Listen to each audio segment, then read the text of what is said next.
Today we're continuing our teaching series on the Sermon on the Mount. The Sermon on the Mount is really an announcement of God's kingdom coming on earth the way that it is in heaven. And so Jesus is trying to show what it looks like when we give ourselves to doing God's will. Now, of course, the Pharisees, his foil in this story, they have a view of what it means to do God's will, and it means to keep the law, but in a very technical way.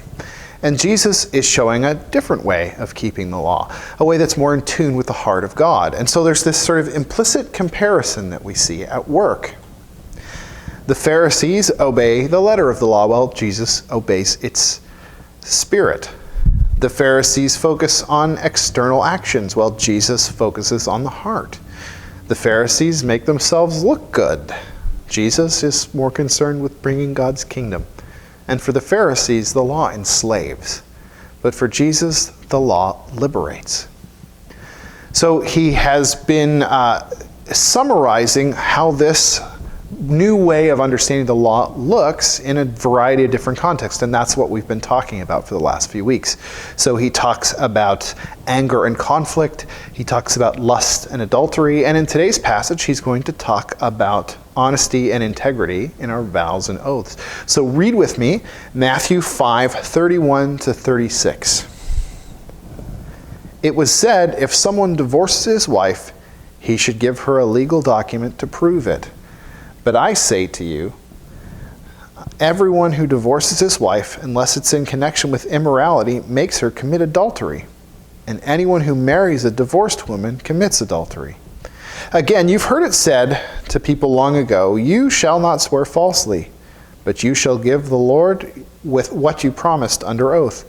But I say to you, don't swear at all. Don't swear by heaven, it's God's throne. Don't swear by earth, it's God's footstool. Don't swear by Jerusalem. It's the city of the great king. Don't swear by your head. You can't make one hair on it turn white or black. When you're talking, say yes when you mean yes, and no when you mean no. Anything else is from the evil one. So Jesus is talking about two different things here, but I think there's a common theme, which is why we've grouped them together into 1 week. He's talking about divorce, which is really about vows that we take, and he's talking about oaths. So vows and oaths are both about being faithful to what we've promised to do. Now, in Canada, currently about 38% of marriages end in divorce. Divorce is common. Undoubtedly, you've been touched by it in some way in your life. Maybe you've been divorced. Maybe you have friends or close family who've been divorced. Maybe your parents divorced. It's shockingly common in our society, and it's tragic every time that it happens. But in Jesus' time and place, it was very common and very easy to do, not like the time-consuming and expensive process that we have here in Canada. There is a process laid out in the law, and the Pharisees were simply saying that they needed to follow that. Now, the law, it's not actually laid out specifically. It's kind of mentioned in passing in rules about remarrying divorced people. But in Deuteronomy 24:1, it says, when a man takes a wife and marries her, and it happens that she finds no favor in his eyes because he has found some indecency in her, and he writes her a certificate of divorce and puts it in her hand and sends her out of the house, and he goes on. And the question that we have, if we read that text, is what do they mean by some indecency? There were conservative rabbis who understood that to mean adultery. The wife had committed adultery, and so the husband had grounds to issue her a certificate of divorce. But others thought that the onus was simply on the husband to provide the certificate, that the reason didn't matter. So the husband could divorce his wife if she had committed adultery, but he could divorce her for anything that he found displeasing, even if she burned dinner. And so this sort of technical compliance to the law that the Pharisees are famous for said that it's okay to divorce as long as you get the paperwork filed in the right way, because then you are keeping the letter of the law. But Jesus has a very different view. He says, look, God never desired for divorce to be a thing at all. He created marriage with the idea that marriage is inviolable. But the world is a broken place. People's hearts are hard, and sometimes marriages can't be saved because of the brokenness of people, and so there is an escape clause that God with regret added to the law that allowed somebody to leave a marriage when there had been adultery.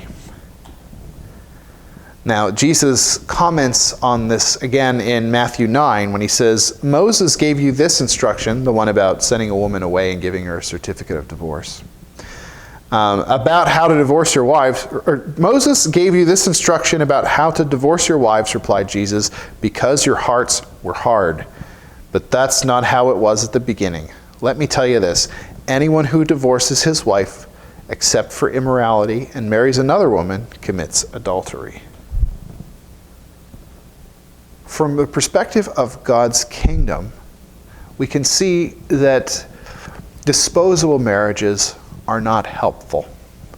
This is another one of those instances where the law was interpreted in a way that reinforced the power of the people who were already powerful. Husbands, of course, had greater power than their wives in a patriarchal and misogynistic culture. Now, imagine that a husband has the ability to summarily divorce his wife by just writing out a certificate and giving it to her. He now has a threat that he can use to keep his wife in line. She has a figurative sword of Damocles hanging over her all the time because he can merely write the certificate of divorce, and she's going to be very negatively impacted by that. She may be even reduced to destitution. And so this is incompatible with the idea that God desires a community of maximum human flourishing. Now, of course, there are exceptions to this. Jesus says that if a person commits adultery, it is permissible, not required, for them to divorce this spouse. Paul, later in one of the Corinthian epistles, says that if an unbelieving spouse leaves a believing spouse on account of their faith, that the believer is free to remarry. And there are certainly times when reconciliation isn't possible. For instance, if your spouse leaves you and initiates divorce proceedings, you don't necessarily have a lot of say in the matter. But God's intention is always for reconciliation. And if it was within our power to bring reconciliation to a marriage, then we are doing God's work and representing God if we do that, if we pursue reconciliation rather than divorce. So our commitment to our spouse, from a kingdom perspective, it's meant to mirror the commitment of God to the church.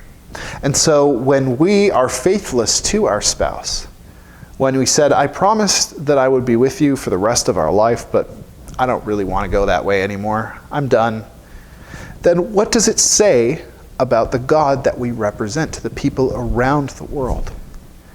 Unfortunately, the divorce rate in the church isn't much different than the divorce rate outside of the church. And that's a scandal because the world looks at us and they see a God represented who is as faithful as we are, rather than a God who is utterly faithful to the promises that he makes. Now, of course, they're drawing the wrong conclusion, but it's understandable given that his followers don't seem to be any different than the people who don't follow him. We also know that people can only flourish inside of a marriage relationship when they feel safe.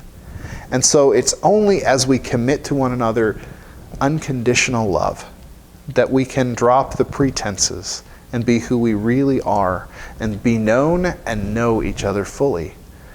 And so experience something of what God's unconditional love for the church is. And of course, divorce harms children, oftentimes causing great emotional stress and trauma in their lives. And so we, as God's people, ought to see divorce as something that is completely incompatible with God's kingdom coming on earth. Now, of course, we're supposed to honor the vows that we make in marriage, but Jesus is also confronting the idea of oaths. So Jesus lives at a time when there are a lot of oaths that are being said. And all of this kind of relates back to what is said in the Ten Commandments. You shall not take the name of the Lord your God in vain, for the Lord will not leave him unpunished who takes his name in vain. And we often think of this as not using God's name as a swear word. And we shouldn't use it as a swear word because it's offensive. But the broader issue that's being expressed in this is that a person who swears by God is committed to the thing that they have sworn. Otherwise, you're using God's name in vain. Now, of course, the Israelites are unfaithful to their covenant. God sends them into exile. And the people are allowed to come back, and at that point, they decide that they are going to do their absolute best to keep the law. And so, they create other laws around the laws themselves in order to keep people from transgressing the law, to make extra special sure. And so the command said not to use the name of the Lord in vain, and so the people stopped even saying the name of the Lord. We believe that the name that's written, Hebrew doesn't have any vowels in the actual written text. So we just see YHWH as God's name, and we believe it's pronounced Yahweh, but we don't even know because nobody has pronounced it for so long. When Jews saw Yahweh's name in the text, they would say Adonai, which is the more generic word for God, instead of his personal name. And so this same idea of trying to avoid saying God's name extended to oaths. People would not swear on the name of God because they might accidentally use it in vain. Rather, they would swear by something else, like the temple or their head or Jerusalem.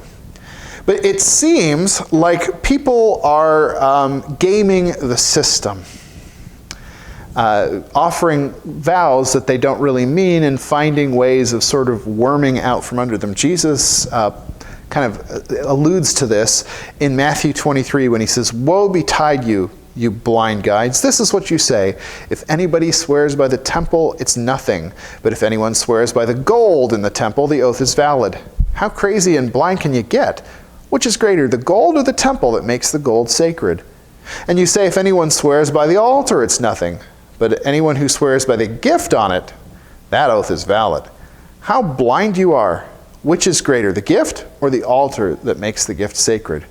So whoever swears by the altar swears by it and everything on it. And whoever swears by the temple swears by it and the one who lives in it. And anyone who swears by heaven swears by the throne of God and by the one who sits on it." So apparently there were certain people who felt that they could offer invalid oaths as a way of getting around their promises. I know I promised that I would pay you for that food that I got, but I swore on the temple instead of on the gold in the temple, which isn't a valid oath, so sorry about your luck, schmuck. It would be the cultural equivalent of saying, yeah, but you didn't notice that I had my fingers crossed. So Jesus is saying, look, you can't pick and choose about these oaths. They're all valid if you make them. But he makes the broader point, look, you know what? This whole oath thing, let's just forget this because there's a problem with the idea of an oath. The idea of an oath says, I'm promised that what I'm saying is true. And that implies that whenever I'm not promising that what I'm saying is true, I'm free to not tell the truth. And so Jesus is saying the idea that there is a whole segment of your life that you're free to mislead and deceive, that's just not helpful. That's not conducive for God's kingdom because it doesn't build the trust that is necessary for a kingdom of people to flourish together. And so he tells us, you know what? Just pretend like everything you are saying is under oath. And then you'll be as honest as you need to be. I'm reminded of the 1998-1999 impeachment saga of Bill Clinton, in which Bill Clinton was deposed and asked whether or not he had had a relationship with one of his White House interns, and he said there is no relationship. And when it came out that there had been a relationship and he was confronted about lying under oath, his response was, it depends what the definition of is. You see, he said something that might technically be true, because at the exact moment when the question was asked, there wasn't an ongoing relationship, but it was obviously meant to deceive. And so if we say what we mean and mean what we say, then we use our communication as a way of explaining our intentions and our thoughts rather than concealing the truth. We should never be trying to conceal the truth or confuse people or equivocate with our language. Instead, we're trying to help people come to greater understanding. And whenever we're looking at how we as Christians ought to behave, we should always go back to the example of Jesus. So how does Jesus' example with wedding vows and with oaths demonstrate itself to us? Well, first of all, Jesus isn't married. But Scripture often draws parallels between the relationship of a husband and a wife to the relationship between Jesus and the church. And Jesus is faithful to the church. The church is unfaithful to Jesus. He has every right to divorce us, to send us packing because of our unfaithfulness to him, because we are not keeping the covenant that God's people made with God. But the response of God is not one to say, well, I'm justified in getting rid of you, but it is one of compassion and love. And yes, there are consequences for the sins that we have, but at the same time, God's desire is always to bring about reconciliation. And so Jesus dies for the sake of the church, even when he would be within his rights to say, no, you made your bed, just lie in it. So our posture in marriage ought to be one where we do everything in our power to be reconciled to our spouses. Now, of course, there are times when marriages are broken by adultery to the point where they can't be reconciled. But our goal should be, our aim should always be for the reconciliation, for the restoration of marriage relationships, even when they're difficult. With regard to oaths, Jesus doesn't swear any oaths. He tells us not to. But you see, Jesus and the Father, they had a plan for how this world was going to be fixed. Jesus said, I will die for the people so that they can be forgiven. And when it comes to it, the day before Jesus is to be arrested, or the evening he's about to be arrested, the day before he's to be crucified, Jesus is tortured by what's coming. He goes to the Garden of Gethsemane and prays. And he prays, Father, if there's any other way for this to work, then can we please do that, but not my will, but yours be done.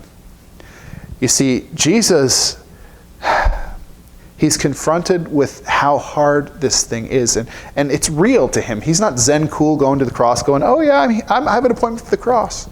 He is terrified of the suffering that he's about to go through. He's terrified of being separated from God. He's never been separated from God before. And yet, before he even prays that, or before he even gets an answer back from God, no, this is the only way, he is committed to God's will. He's committed to the plan that he agreed to at the beginning. Do we have that kind of commitment? When we promise that we will do something, do we follow through? Even when it costs us, or do we say, no, I promised something, but this is not what I had in mind.